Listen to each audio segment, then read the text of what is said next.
Ndabashimiye. Mu isi ya none kwifuza kwabaye kwinshi, nyamara hari ibintu wifuza utarabigeramo, uramutse ubigezemo wakwiyahura ukicuza, ukibaza impamvu wabishakaga kuko wumvaga ari amahoro ariko ari intambara muri byo.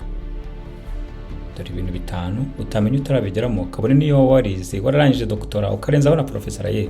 Ibi bintu 5 ntushobora kubyumva utarabigeramo. Ikintu cya mbere, agahinda k'umukire. Benshi bazi ko umukire yabaye umuherwe akagira amafaranga, umuryango n'ibindi, akagira imodoka, amazu na business hose rwose biba bikemutse rwose, yameze neza cyane, nta kindi kibazo yahura nacyo. Nyamara hirya y'ubukire hari akabaro utashyikira gaterwa n'ibisabwa. Umukire nuko agomba kwitwara muri site. Ikibazo cy'uwo ari we nacyo gishobora kumukomerana, ubwoba bw'uko yahomba agasubira hasi, umutekano we kuri buri wese ko ashaka kumwica nawe ukaba ikibazo rwose, n'abashaka kumwambura utabasize. Gushidikanya ku nshuti ko zose zimushaka amafaranga n'ibindi. Abakire barabaye ariko akabaro kabo kumvwa n'abakire rwose, kuko isi yose izi ko abakire ari umunezero. Baba mu isi yihangana, aho ibyo yagezeho rwose nta muntu bimubwira cyangwa bibyishimire, kuko aba mu isi yabo bangana, mu gihe abakamushimagije yabataye yo kure, abita abanyabibazo gusa.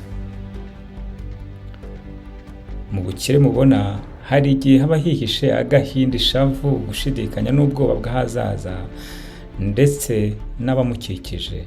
Aha sinongeyeho kubashakanye, ikibazo cy'umuryango, uhora uri muri business gusa nta mwanya wo kuganira.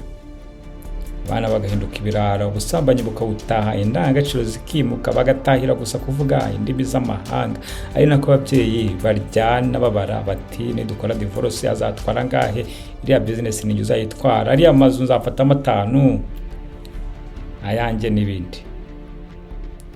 Ndakubwiza ukuri, nawe amenye ko kuba umukire bimera utarabigeramo. Jya wifuza uziga, Imana yonyine niyitanga ihumure. Icya kabiri, ingaruka y'icyaha. Ni kenshi wumva ngo umuntu yakoze icyaha arabara rwose, arashavura kugeza yiyahuye. Ugahita ubishidikanyaho uti byose bishoboka gute, kiriya kintu cyari cyoroshye, kubera iki se yabikoze? Nibyo uri mubiri, uri umuntu usanzwe utarisanga muri situation, niwamenye nimba amajwi no kwiyanga bishobora kuzanwa n'ingaruka y'icyaha. Umuntu ni wumva yakoze amahano cyangwa agakora icyaha kigatuma ahinduka bya burundu, uzamenye ko ari uko yiyumvishije kandi wowe udashaka kumwumva utari mu mwanya we.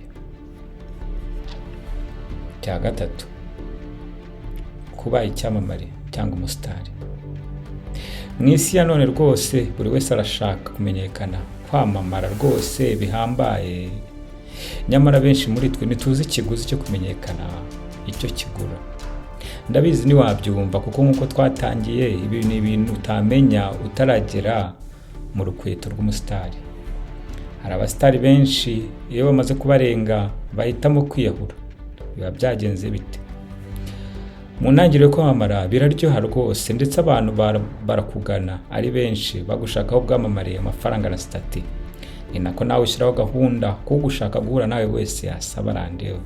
Bivuze ko za nshuti zawe za kera, iza hafi n'iziciriritse zose ziba zigiye hirya.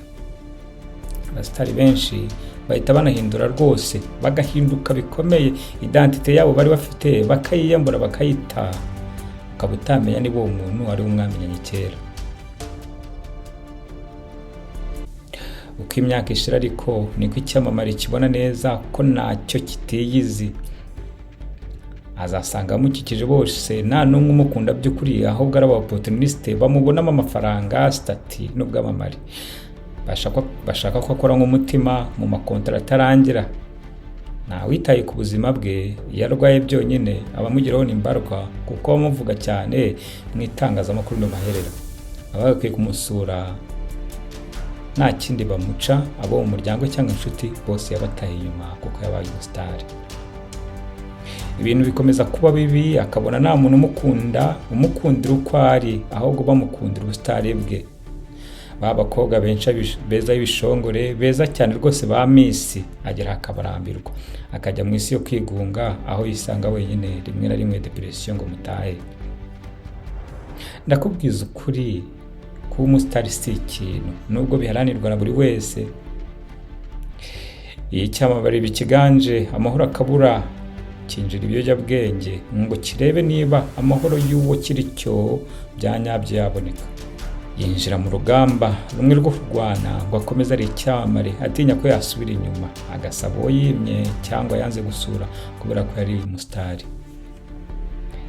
Ndakubwiza ukuri, kwamamara ni umuvumo, gusa ntiwabyumva utaraba umusitari. Umusitari umakanya azaza atubwire niba koko ibyo mvuga ari ukuri. Kwamamara biragatsindwa, ugenda mu muhanda abantu bafotora, nta buzima bw'ibanga ugira.